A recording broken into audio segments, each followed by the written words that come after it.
We're going to start again with the three kinds of compassion. But before, somebody who's non-binary very kindly wrote a note in response to the comment that came up this morning, saying, to answer your question, as a non-binary person, I've never struggled to relate to any of the Buddhas or deities because of their gender.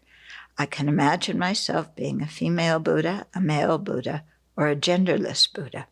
What matters is the quality of their mind and heart, not their body parts.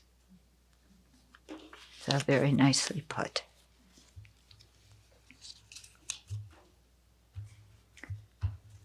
That's the way we should all look at not only Buddhas, but everybody.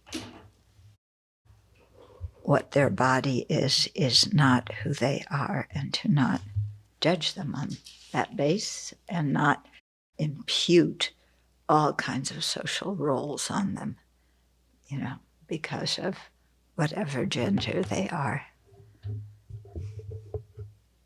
Is non-binary considered a gender? Yeah, it's the non-binary.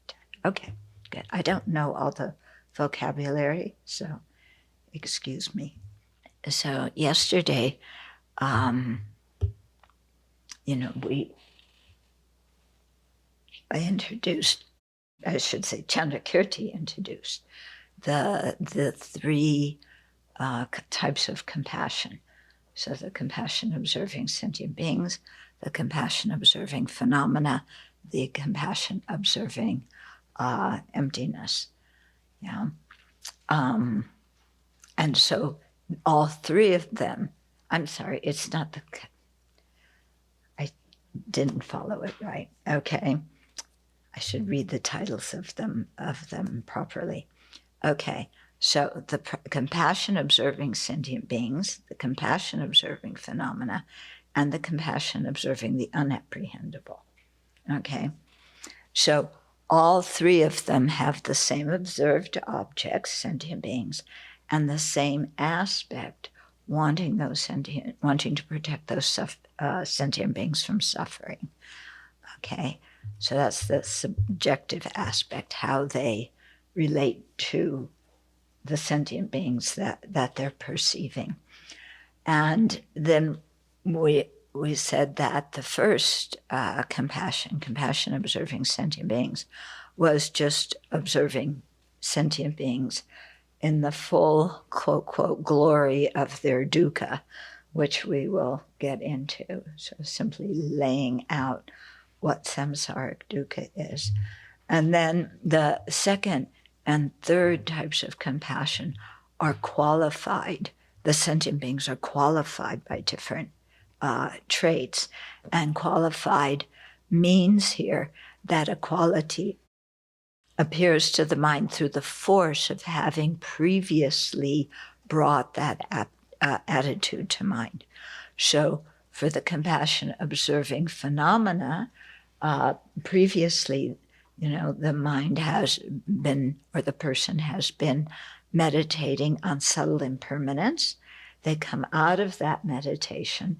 Then when they switch their focus to sentient beings, they see sentient beings as subtly impermanent.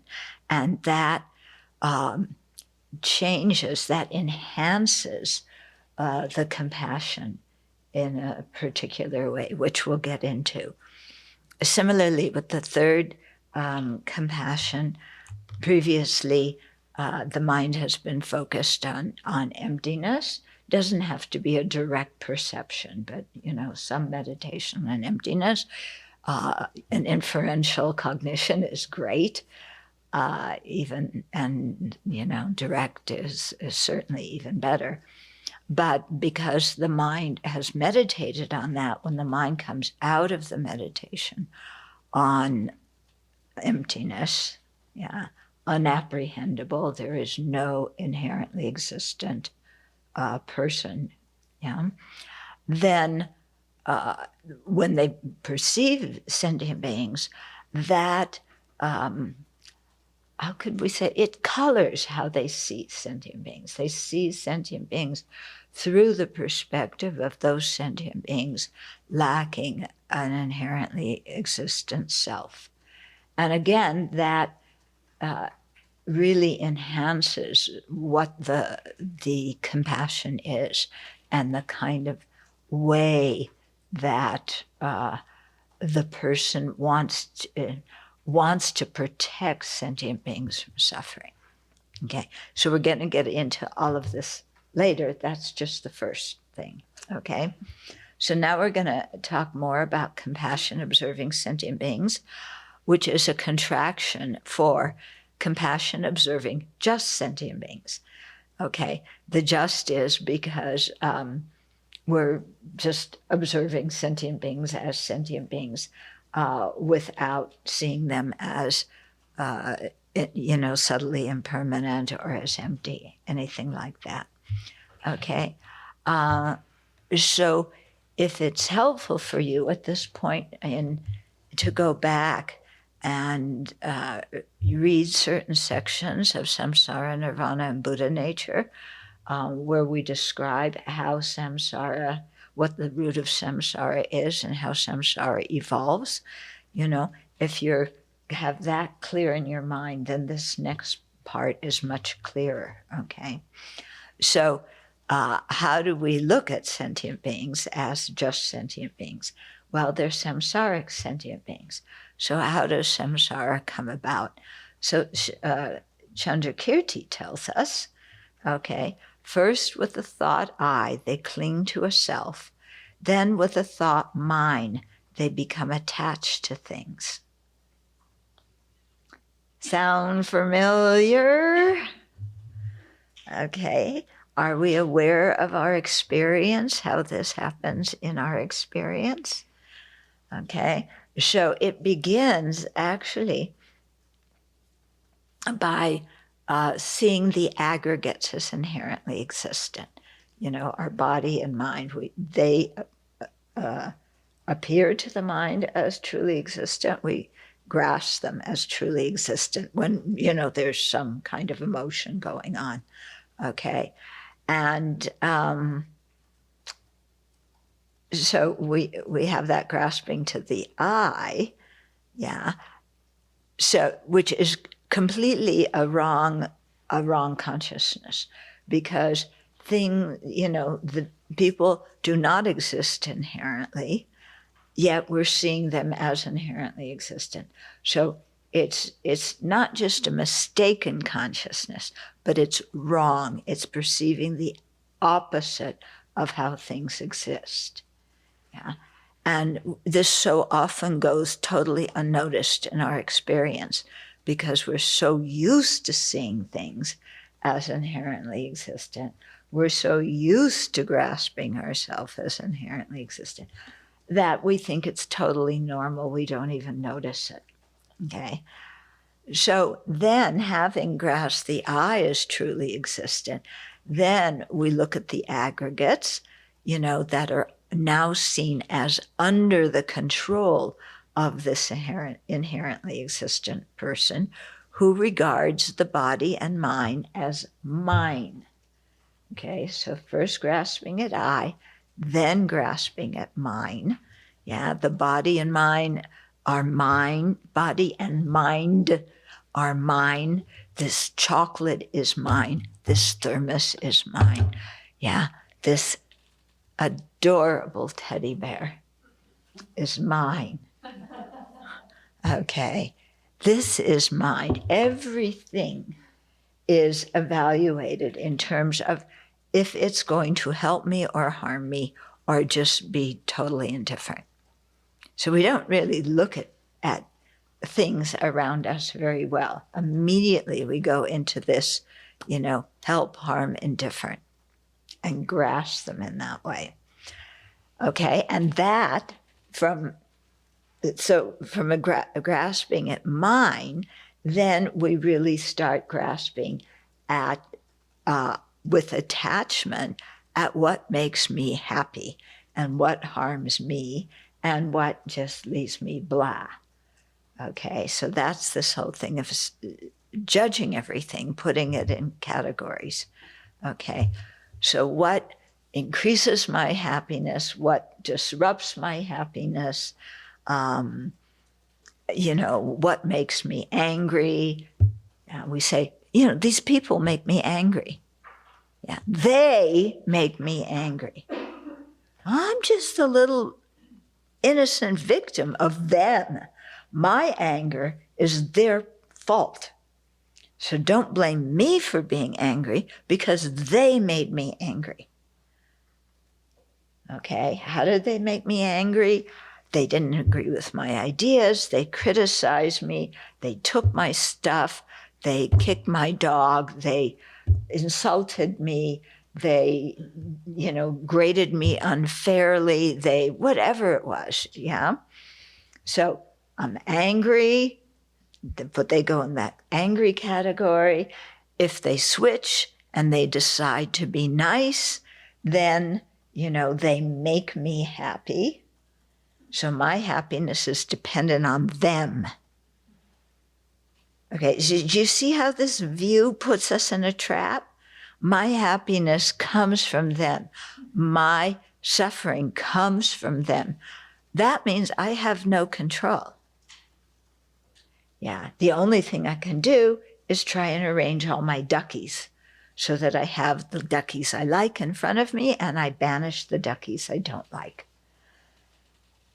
Okay, and that's how we usually live our life, and it becomes really problematic because we never succeed in surrounding ourselves by only the things we like and getting rid of everything we don't like. Yeah, it's a hopeless venture, and we keep doing it, okay? And we don't realize that it's coming from our own mind. That we say, they made me angry. Okay, there's that person. Anger is inside them.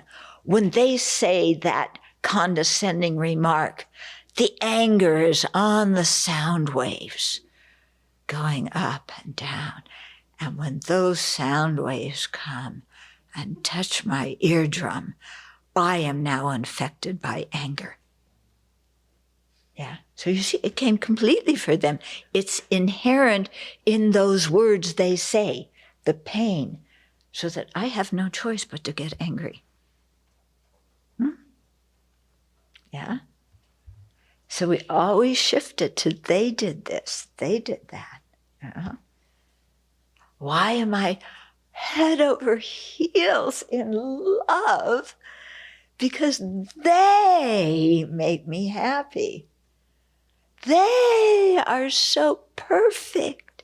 The best thing since sliced bread. Yeah, I love them. They make me happy. At least right now they make me happy. We'll see what happens. Okay, so the happiness again, we see it as in them. They say those lovely ego-pleasing words, You are so wonderful. Oh, there's those words coming out of their mouth with the happiness in them. And the sound waves are coming and coming and coming. And then they hit my eardrum and I'm infected by happiness now. I'm so happy. They make me happy. Okay? So, we start judging everything in that way, yeah? And that becomes our life's work. Surrounding ourselves with what makes us happy, getting rid of what interferes with our happiness. Okay, but we're not selfish people. We are really kind people, aren't we?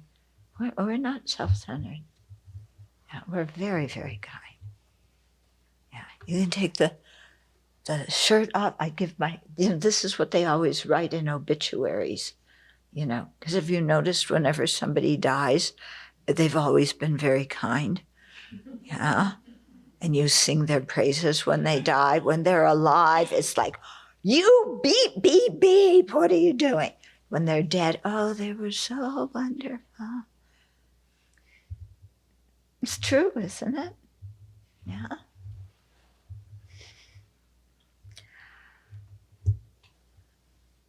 Okay. So we discriminate people and object in this ways, and that makes our view very narrow. Yeah, we can't see things in a broad, realistic way because it's always through this tiny periscope of me, I, my, and mine, how they affect me. Okay, when that is then conjoined with the mental factor of intention, which is karma, or I should say karma is the mental factor of intention, then different afflictions arise. Okay, so the sound hits, they make me happy. Yeah, I look at them, and then the thought comes, I want to be with them forever. Okay, so craving comes, attachment comes. Yeah, and we're grasping that other person as inherently existent too. Okay, and out of that, we then create karma. You know, this person is so wonderful, so, you know, this gift would make them happy. I don't really have enough money to buy that gift, so I will borrow it from a family member.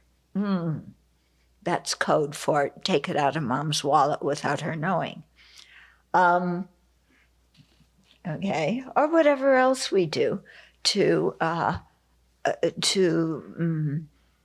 maintain contact with whatever it is we think has the happiness we want. Okay, and so out of that, you know, we commit many non-virtuous actions because together with our mind of, let's say, craving or our mind of hatred, there's the mental factor of intention when we act. Okay? So afflictions such as craving, hatred, jealousy, pride, deluded doubt, and heedlessness, then create the paths of action of the karmic, that leave karmic scenes on our mind stream. Do you remember that term, paths of action, from volume 2? Yeah. So paths of action means actions that will lead to a rebirth of some sort. Okay. When these seeds ripen, they influence our future rebirths and what we experience in that rebirth, where we're born, what kind of habitual attitudes and actions we engage in. So when it says in the Manjushri prayer, is it trapped by frees us from the iron chains of our karma? Yeah. The karma really is like an iron chain. We have created the cause, and then it's our own afflicted mind that then nourishes that seed in the mind, that makes it ripen, that brings about dukkha. Okay, so it's in that way that we're really trapped in samsara. Yeah, we do it to ourselves. Nobody else does it. And the big problem, where the whole thing starts, is apprehending the self as inherently existent. That is the kingpin that then brings about all the other ones. Okay, so now there's 6 analogies that compare the experience of migrators, in other words, sentient beings born in one life after another in different samsaric situations, that compares them to a bucket in a well or a water wheel or buckets tied together with a rope or buckets tied on a water wheel or whatever you want to visualize. Okay, I'm just going to use the one that I like, but you can use the one that you like, okay? So it describes the situation of sentient beings and our dukkha, yeah. Okay, so, and there's 6 ways, 6 parts to this analogy. So the first one is just as a bucket in a well is tied by a strong rope, sentient beings are tightly bound to samsara by afflictions and karma. Okay. I think one reason I like the analogy of a bucket in a well is many years ago, I did a retreat in the Italian countryside, and the place where I was doing retreat did not have running water. So every morning we went out and we put the bucket down in the well, and we pulled it up and poured it into a container, and it went down and pulled it. Yeah, so quite familiar with that kind of thing. I've never worked the water wheels that the Indian farmers have, so it's a little bit out of my scope. Okay, so when you're working with a bucket in a well, that bucket is tied tight by a very strong rope, because if it isn't, you're going to put it down and it's not going to come up again because the rope's going to break or it's going to get untied. Yeah. But here, this rope is strong. Yeah. So what it's explaining is, while all of us want happiness, we're unable to move freely and to act freely, and we lack the autonomy to choose what we encounter in life because, we're trapped by these iron nets of afflictions and karma. Okay, so we don't have any real freedom. We think freedom means that you can carry a gun anywhere you want. Yeah. In my viewpoint, if that is the definition of freedom to you, your mind is not free. Yeah. Your mind is trapped by the idea of, I need a gun either to feel safe, to appear powerful, to get what I want, So the mind is grasping onto that kind of thing because the gun symbolizes something for them, and the mind is not free. Okay? So in America, we have a certain idea of freedom that does not match up with the Buddha's idea of freedom. Okay? Buddha's idea of freedom is our mind is not controlled by afflictions. Yeah? We can actually think clearly about what will the results of my action be, what is beneficial for other sentient beings, how can I keep my precepts well. The mind can think clearly and assess situations without being buffeted around by, I want this, but I also want that, and they're opposite. So basically, I want my cake and I want to eat it too, and how can I arrange that? Okay, another useless venture. But we do that, okay, because the mind is not free. Yeah? We think somehow we're going to have our cake and eat it too. There's got to be some way to pull that off. Don't you think? Yeah? Some way I can pull that off.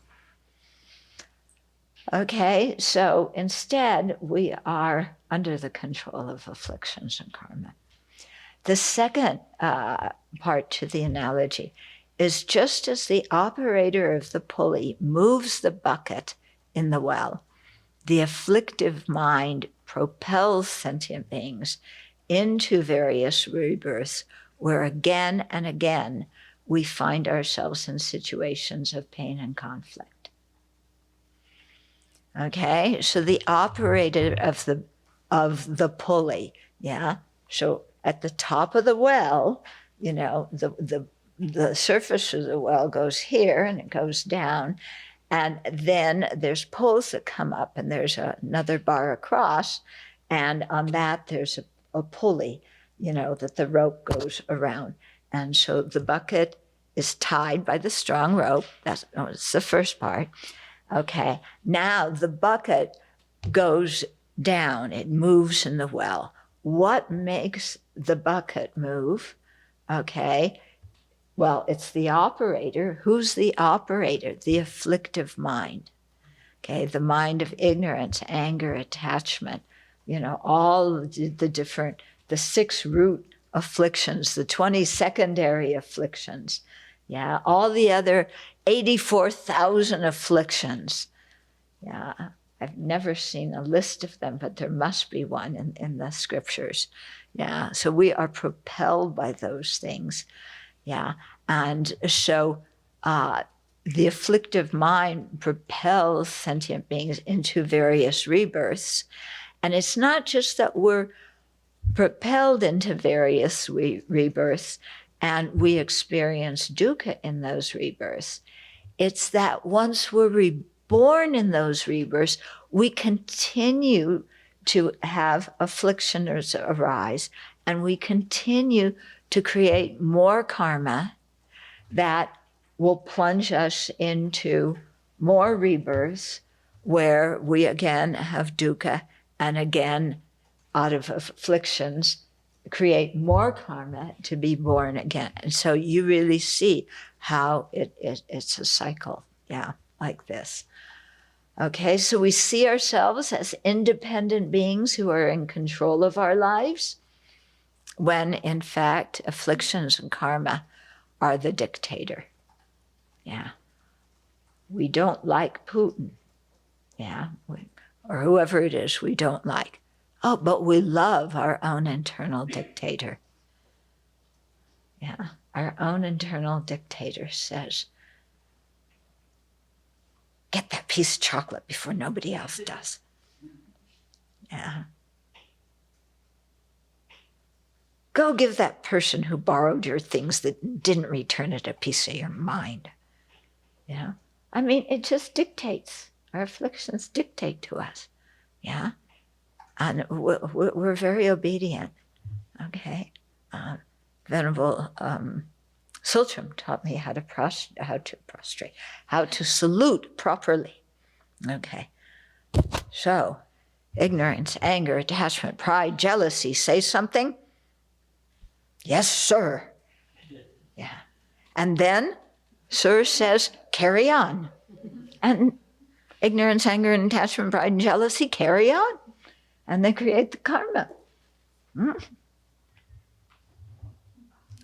Did I do it right? Also.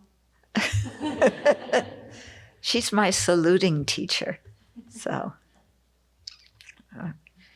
okay. Then the third part. Just as the bucket continuously goes up and down in the deep well, sentient beings wander without end in cyclic existence, going from the highest in the formless realm to the lowest in the hell realm, up and down, up and down, up and down, since beginningless time, with no end in sight, because of this factor of every time we're reborn, we have more afflictions and we create more karma for more rebirth. Okay, so we go up and down endlessly in cyclic existence. And we've all been born in the highest realms where you are so completely submerged or infatuated with your single-pointed meditation that, that's it. You are focused on that object, be it infinite space or infinite consciousness or nothingness or, neither discrimination or not discrimination. You are focused completely in that. You don't get distracted for 1 nanosecond until that karma's over. The karma to be born like that, it gets used up like your gas tank, and when it's empty, then where do you go when you're at the top? Down to the bottom. Okay, so some kind of other karma will ripen in one of the lower realms, and then you're faced with having gone from this incredibly peaceful state back into the mess, the obvious mess. Okay, and this is what's deceptive about having a rebirth like that, is that you don't experience any.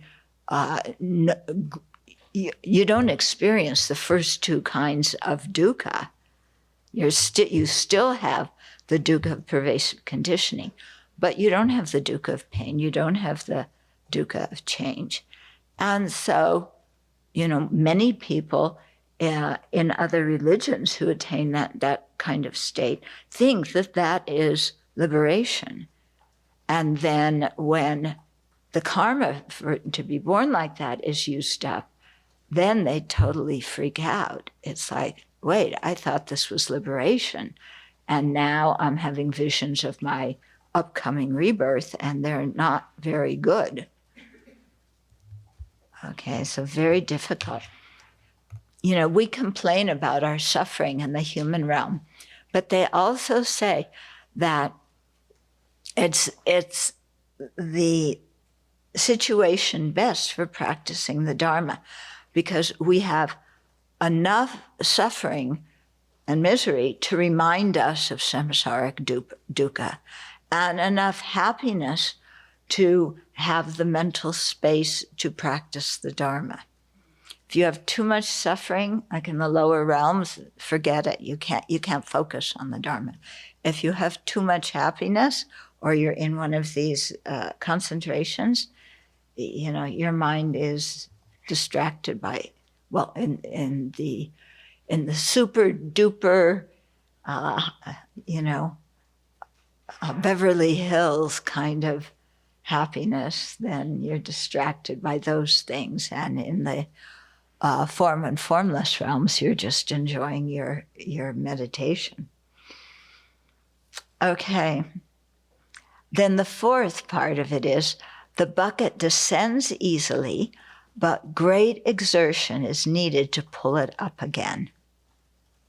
Okay, when I lived at this house where I did retreat, it was a wooden bucket, and it went down very quickly, and wood is heavy, yeah, and my big muscles, got a workout pulling that rope to get that heavy bucket up, yeah. Of course, after I emptied the water, it took sometimes at the beginning I wasn't so good, and I spilled the water and had, you have to do it again. Anyway, and we had to do several buckets actually for one day's water. But, you pull it up with a lot of energy. And then when it's ready to go down, it goes down like this, yeah. It's so easy. Okay, so similarly, sentient beings fall to the lower unfortunate rebirths, but must exert great energy to create the causes and conditions for a fortunate rebirth. Okay, so this is coming back to precious human life, and why, we have an opportunity and circumstances in this life to really engage in practice in a way that's going to be extremely helpful for many, many future lives. Yeah. We have that opportunity. With so many other opportunities or so many other situations, it's just so easy to go down again. Yeah. I was thinking about our cougar, and it's not just the cougar, it's so many animals, biologically, they have to kill in order to survive. Yeah. So where does that leave you karmically? Yeah. You're a sentient being. Your own life is the thing that's most important to you. But just to stay alive and have food to eat, you have to create the negative karma of killing. That's really a trap, isn't it? That's really a trap. So how fortunate we are that we aren't in that situation.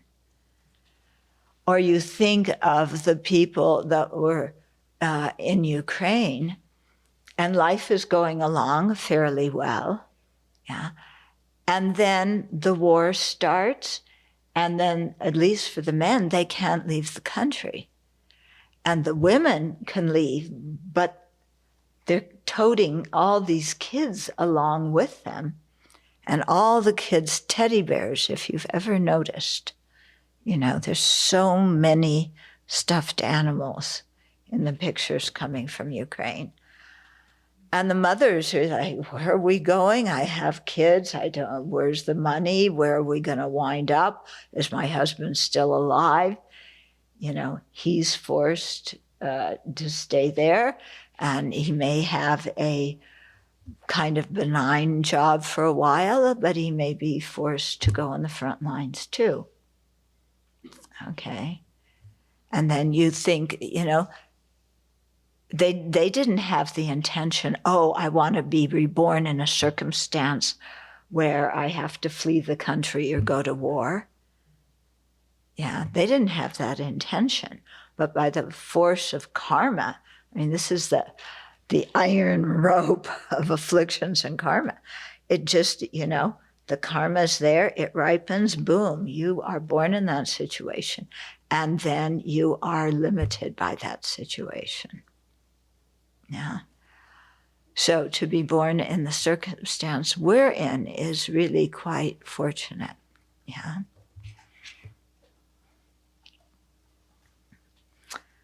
Okay. So it takes a lot of energy and a lot of good fortune to be in the situation where we can create virtuous karma.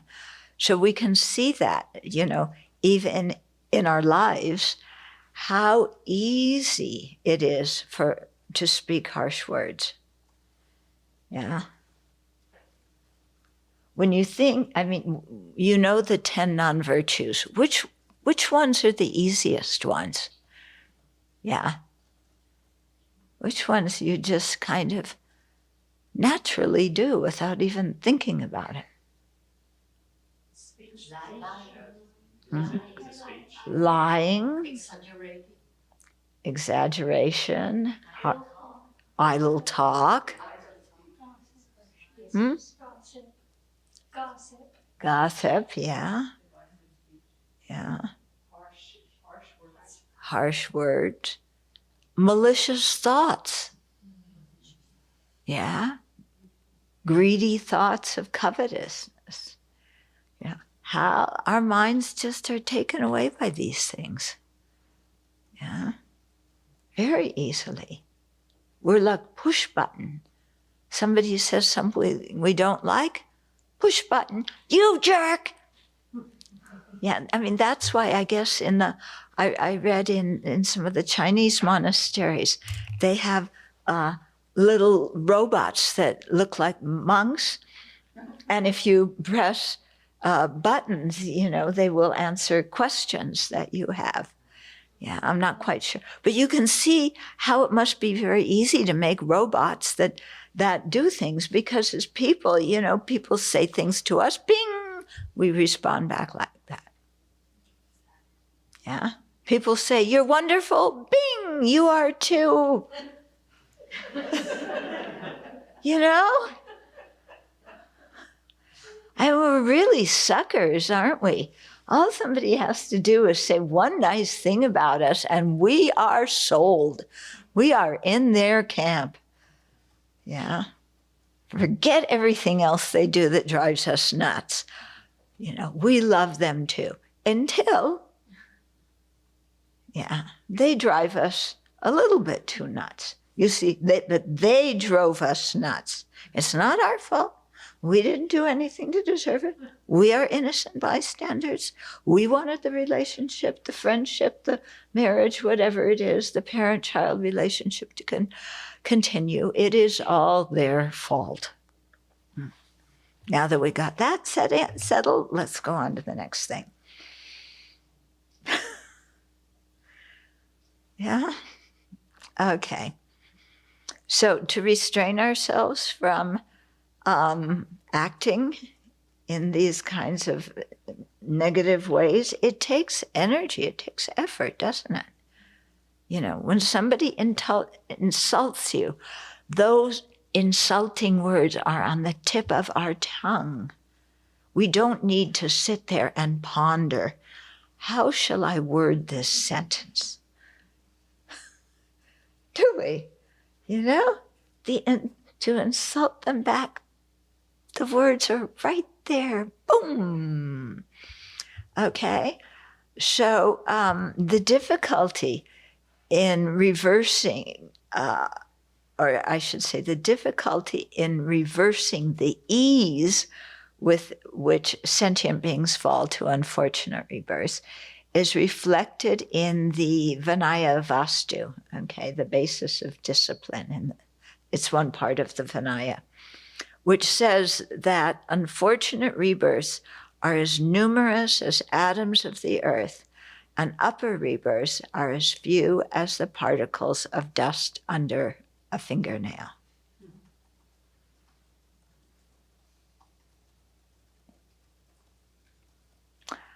Okay, sit with that one for a while. Look, you know, I mean, just look at our actions. It's just amazing. Okay, the fifth one. Just as the bucket goes round and around without a discernible beginning or end, sentient beings cycle through the 3 sets of thoroughly afflicted links, where the end of one and the beginning of the next one are difficult to distinguish, okay?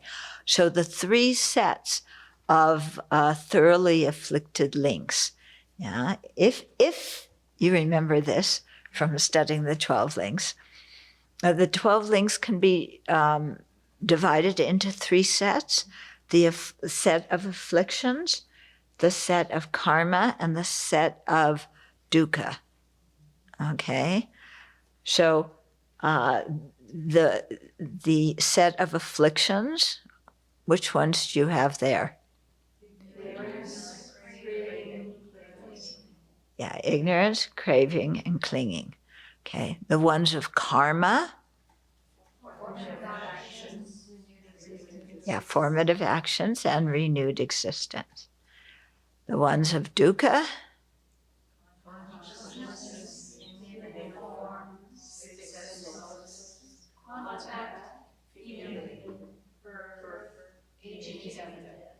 Good.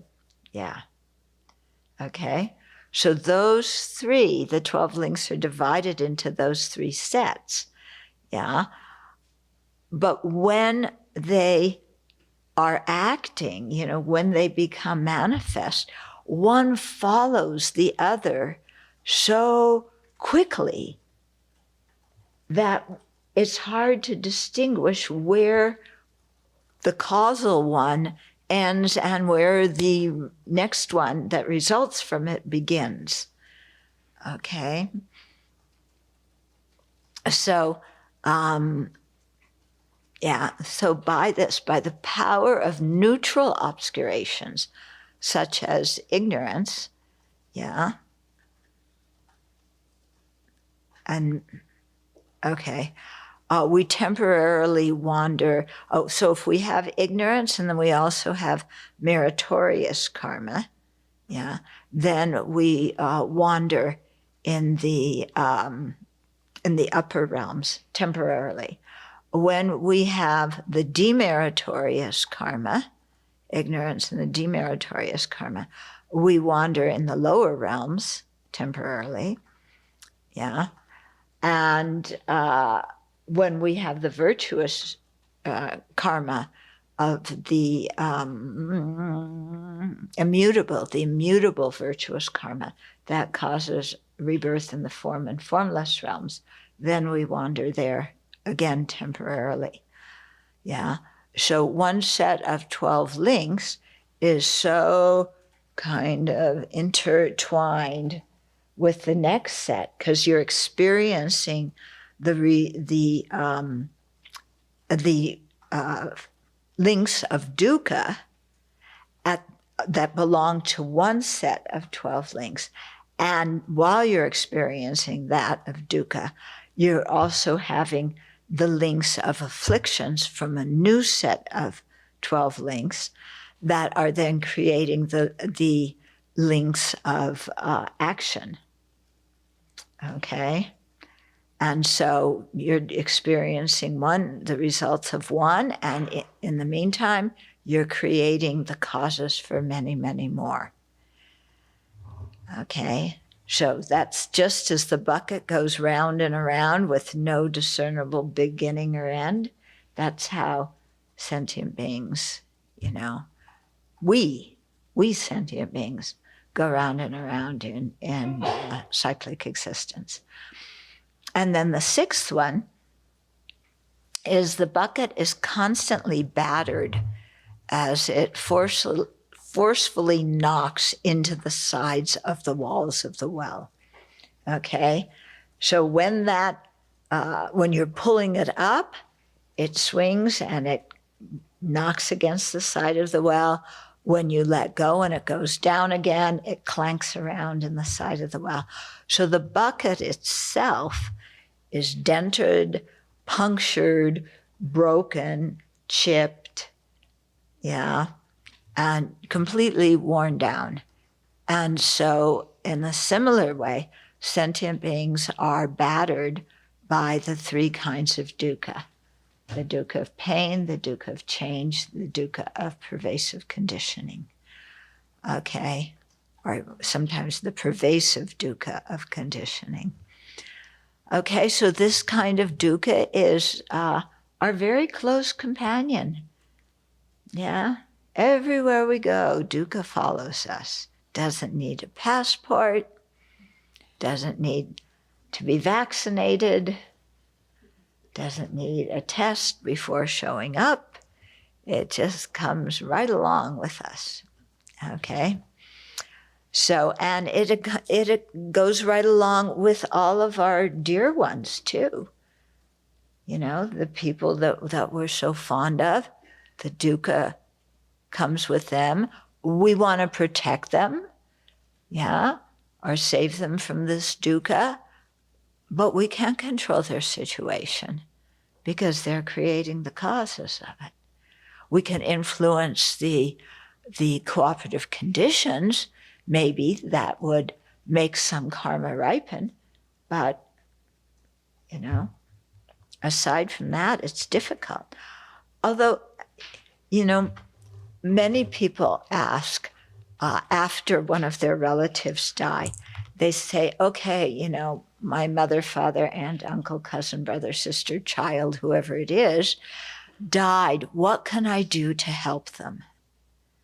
Yeah, that's always what they ask. What can I do to help them so that, they'll have a good rebirth?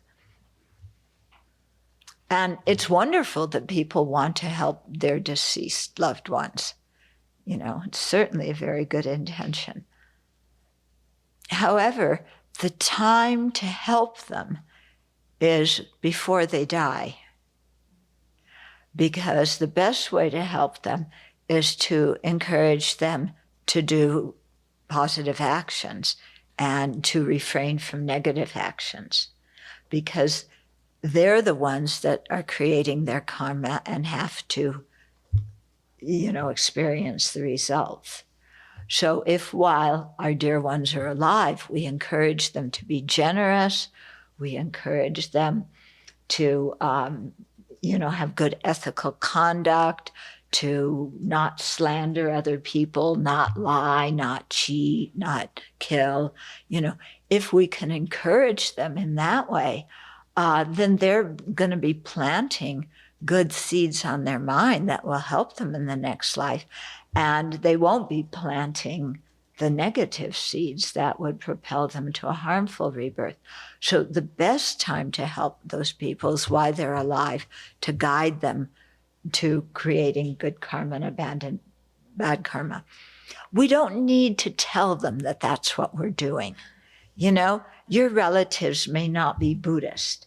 And, you know, and if you say, you know, I'm going to really help you to try and not have your afflictions arise so much so that you'll create some good karma and you'll be born in a fortunate realm, your relatives who are not Buddhist are going to go, what realm are you coming from? You know, what you're talking doesn't make sense. Okay. So, but there's lots of ways we can guide them without explicitly telling them what we're doing in a Buddhist, with using Buddhist vocabulary. Okay. And there's ways that we can also, we can stop hindering their virtue. Okay. They want to make a donation to some charity. So we keep our mouth closed and we don't say, oh, keep the money so we can go on a vacation instead. Okay? Somebody has a good intention. We say, yes, that's a wonderful idea. Give the donation. And we we encourage them to create virtue instead of saying, yeah, leave it here. I want to go to Vegas. Yeah. Okay, so sentient beings are battered as they go up and down in samsara, clanking, chipped, clobbered by the walls of the well. Okay. So the Buddhas and the Bodhisattvas are the ones who teach us the Dharma, showing us the way to free not only ourselves, but everybody else as well. Okay? So when we think of this, and we think of the kindness of the Buddhas and Bodhisattvas for teaching us and guiding us, then that's one way to help us change our thinking so that seeing ourselves as the recipients of kindness, not only from sentient beings, but from Buddhas and Bodhisattvas, then it is only, it's only suitable, it's only proper that we extend compassion and kindness to other living beings. Okay? So instead of having a mind that, the Buddhas and Bodhisattvas are teaching me, I take. I take teachings, I take retreat, I take the lungs, I take this, I take. But we see, boy, the Buddhas and Bodhisattvas haven't given up on me. And, as I've been doing my trip since beginningless time, and now somehow they're getting through to me a little bit on this life. So, what kindness they have. They haven't just said, this sentient being's hopeless, get out of here.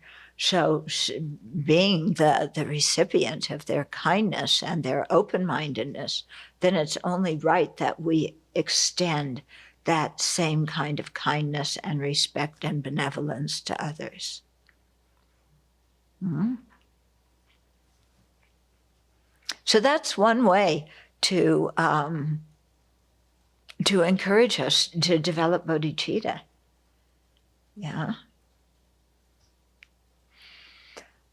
Okay, so to really get an experience from this meditation on these 6 points, we have to think of ourselves as a bucket, okay? Going up and down, pulled by a pulley, up and down without a break, getting clanked around, We have to really, that image of the exploits of that bucket and what it goes through. If you really think about that analogy and then you think, that's my situation in samsara, then something kind of gets through, like, oh, this is important. This situation is dire. I better pay attention.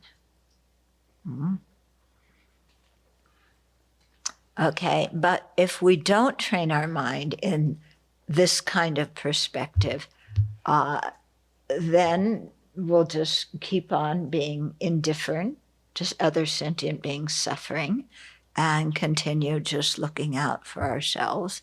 And we, will be doing the same. Yeah. On the, you can see it as a Ferris wheel going up and down. Okay. You can see it as horses on a, what's it called? A carousel. Yeah, merry-go-round. Yeah. So the merry-go-round is going around and the horses are going up and down and you're strapped into one of the horses. Yeah. Mom and Dad don't want you to fall off and hurt yourself. So you're strapped in there. So we're strapped in by our afflictions and karma, into that dukkha going up and down and up and down. And you're, we keep creating negativity until one point, at some point we're just so sick of being on the carousel that we scream, "Get me off of here!" Yeah. And then the Buddhas and Bodhisattvas go, now maybe they'll listen to me.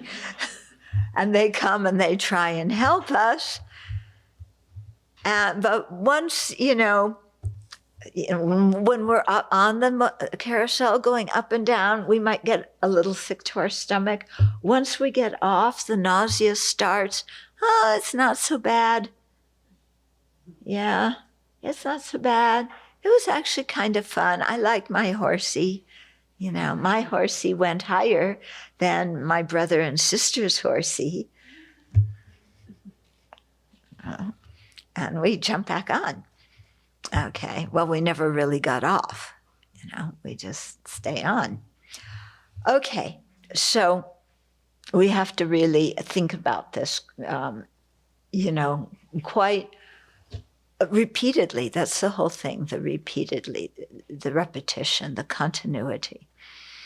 And then when we do that, when we really see how we and all other sentient beings are tormented by dukkha, we see their kindness, and we see the sentient beings as enduring. Yeah. Not enduring, endearing. Okay. Because we've meditated on their kindness and how they help us and so on and so forth. Then there is 3 subjective aspects that we generate. Okay. And these 3, when we do the long 4 immeasurables, these are the first 3. Yeah. Okay. So here they are. So the first one, how wonderful it would be if all sentient beings were free of dukkha and its causes. Yeah, because this is what you've just been meditating on, how you and they are trapped. So how wonderful it would be if all sentient beings were free of dukkha and its causes. And then if you think that really from your heart, not just the mouth, okay, but from your heart, then you start to imagine what would it look like for these sentient beings to be free of dukkha and the causes of dukkha. So you can start out thinking temporarily in samsara, what would it look like if they were free of dukkha and the causes of dukkha? Okay. Well, they wouldn't have to pay taxes. They wouldn't live in a country where people are, shooting each other on a holiday or in a school or in a hospital. They, and you think of, boy, what would it be like if they really had good circumstances in their life? And that can make the mind quite happy and make it so that you really feel connected to these people. Yeah. So to be free of dukkha and its causes. Yeah. So at the beginning, we usually think of dukkha in a worldly way, in a temporal way, in samsara, okay? But then we start to think of dukkha as whatever inhibits us from full awakening. So what would it be like for us and all these other sentient beings to be free of the afflictive obscurations and the cognitive obscurations? Yeah. So think of somebody that you really care about, and like now they're free of all of that. You know, your parents no longer scream at each other. Yeah. But it's not just, oh, now I live in a quiet house. They don't scream at each other. It's, you know, they are in the process of eliminating the causes of dukkha. And so they could really experience the result of eliminating those causes, which are the qualities and the experience of a fully awakened Buddha. Okay? So this meditation, when, you know, if you say how wonderful it would be if they were free from dukkha and its causes, it makes us really think, what is dukkha? And to really understand the three kinds of dukkha. Yeah. And what are the causes of dukkha? Yeah. So you imagine yourself and others not saying, that person is the cause of my dukkha. That person made me angry. That person is why I'm so unhappy. Yeah. You imagine people, you know, really getting it, that it's our own actions, that physical, verbal, and mental actions that create the causes for our experience. And so we can really wish them to be free of all those causes, not just the negative ones that create pain and suffering in samsara, but all the different causes that are underlain by that grasping at inherent existence. Yeah. So when we really think about it, there's a lot to contemplate here. And we have to really understand what is dukkha and what are the causes of dukkha. Yeah. Otherwise, how do we wish others to be free from them? Yeah. Okay, so that's the first thing. Yeah. The second one is, may they be free from dukkha and its causes. Yeah. So that's, you know, in the four immeasurables, that each immeasurable has 4 parts. That's the second part. And so with that kind of thought, our compassion increases in intensity. And with the first one, how wonderful it would be if all sentient beings were free of dukkha and its causes. Then we just imagine what it would be like, you know. And we've probably never really spent too much time imagining people being happy, yeah, and creating the causes of happiness with a joyful mind. Okay. Then when we say, may they be free of dukkha and its causes, this is a little bit more intense. It's not just how wonderful if they were, it's may that actually happen. Okay, so the compassion upgrades in terms of its, its strength. But with the first one, you know, we're thinking how wonderful it would be if they're free of dukkha and its causes. We're sitting here, we're, you know, safe, sound, nothing much is happening, wishing they're free of dukkha. Okay, we're not getting up and doing anything about it. With the second one, may they be free from dukkha and its causes, then our compassion increases in intensity. We're still not getting off the sidelines and doing anything. It's still, may they be free of dukkha and its causes. Okay? Yes, I want them to be free. You're drowning. Please, somebody else jump in and save that person who's drowning. You know, I'm eating my ice cream cone. I don't want to drop it in the sand to go save them.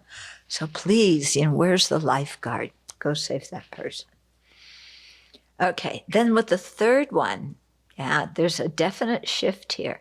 I shall cause them to be free of dukkha and its causes. Okay?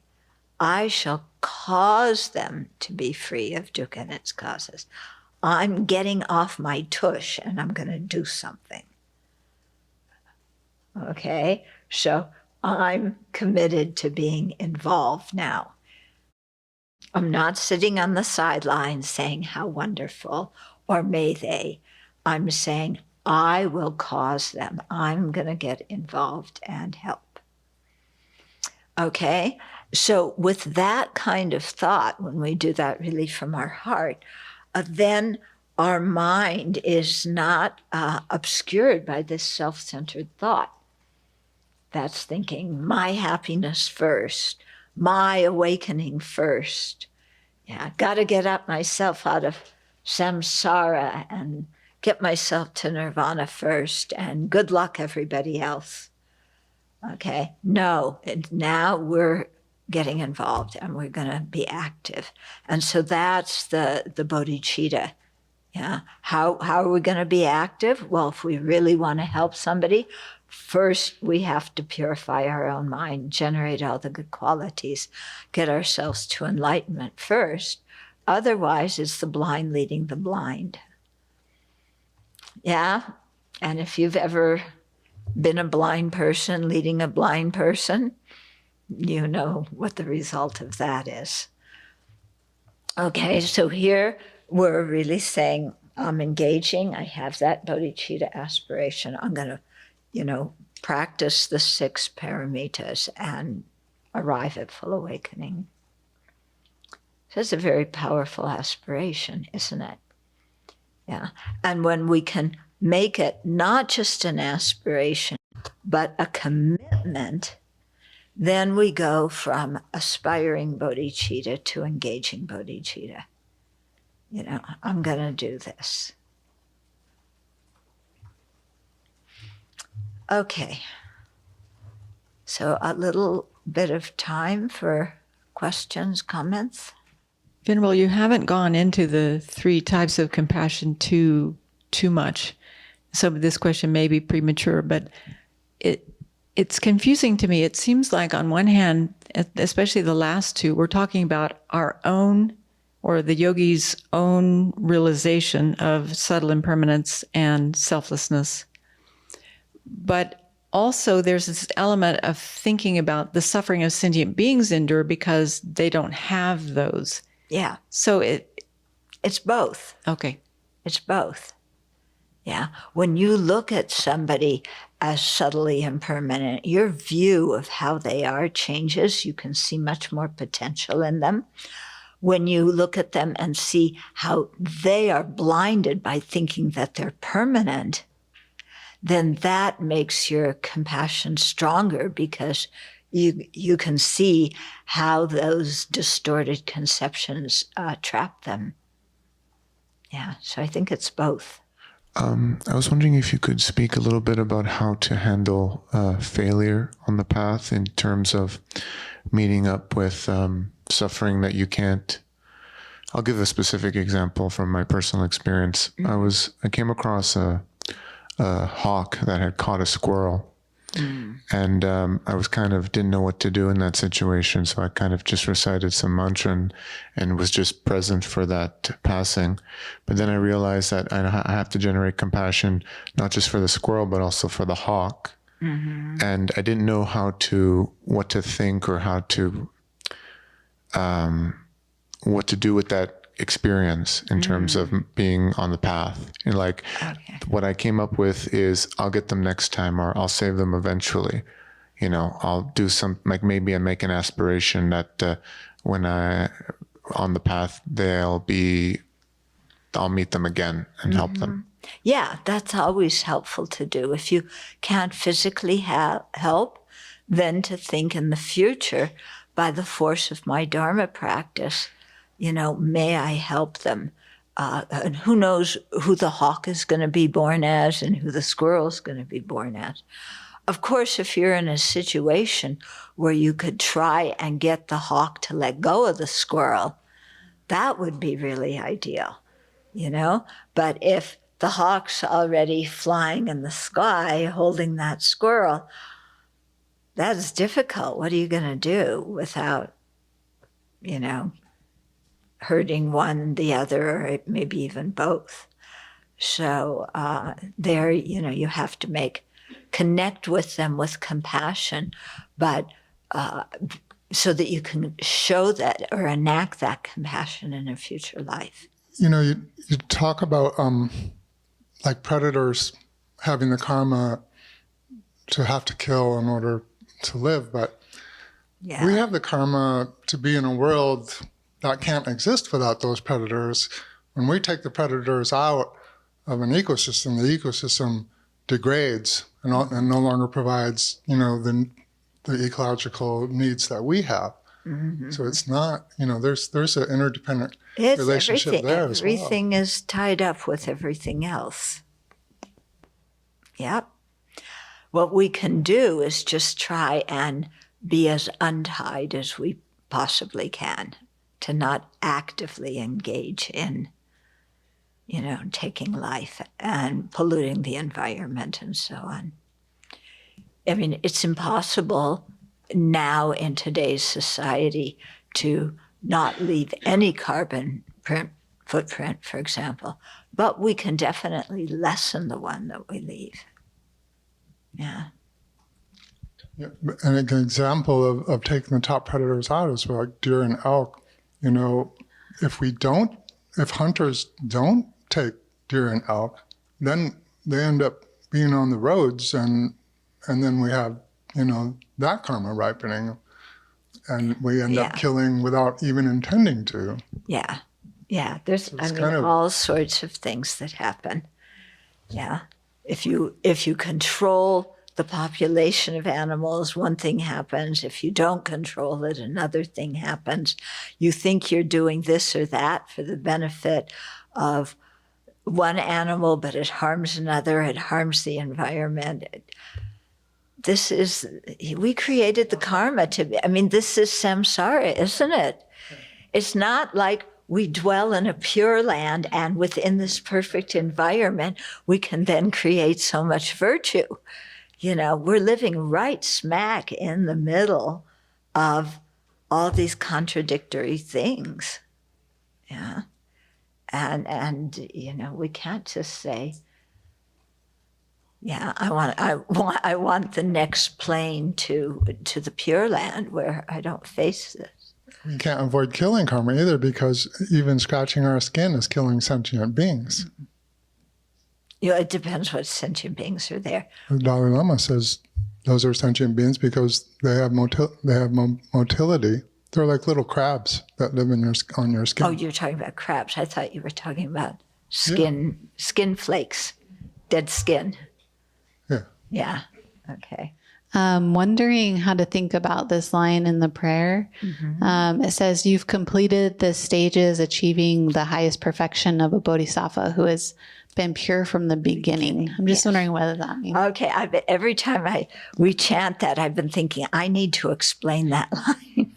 Okay. So which line? The line is, okay. Page 2.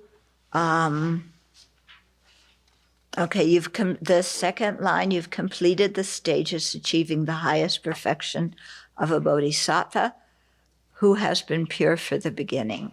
Okay? So in one way, we see Manjushri as a bodhisattva, and he's attained, the highest stage of a bodhisattva must be the 10th bhumi, right? So he's right there on the verge of awakening.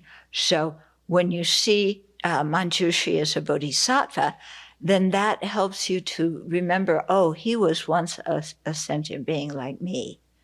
Yeah. In some previous lifetime, we used to smoke dope together. Yeah. And go see violent movies together. But the previous continuity of Manjushri practiced the Dharma in subsequent lives. And I kept smoking dope and, going ice skating. whatever it is, okay? So that way we see Manjushri as, somebody who really worked hard on the path, who was in the same situation we're in, who really worked hard on the path, okay? When we say who has been pure from the beginning, then we're thinking,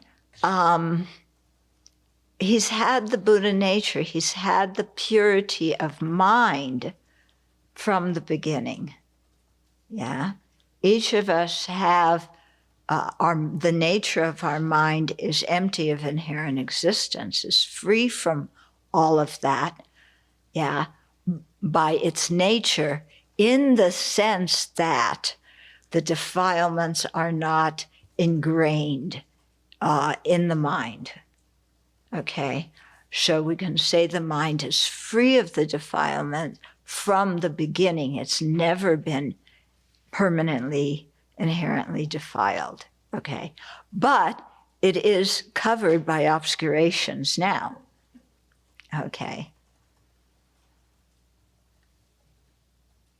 But in that way, it helps us think, oh, I have that Buddha nature inside me from the beginning.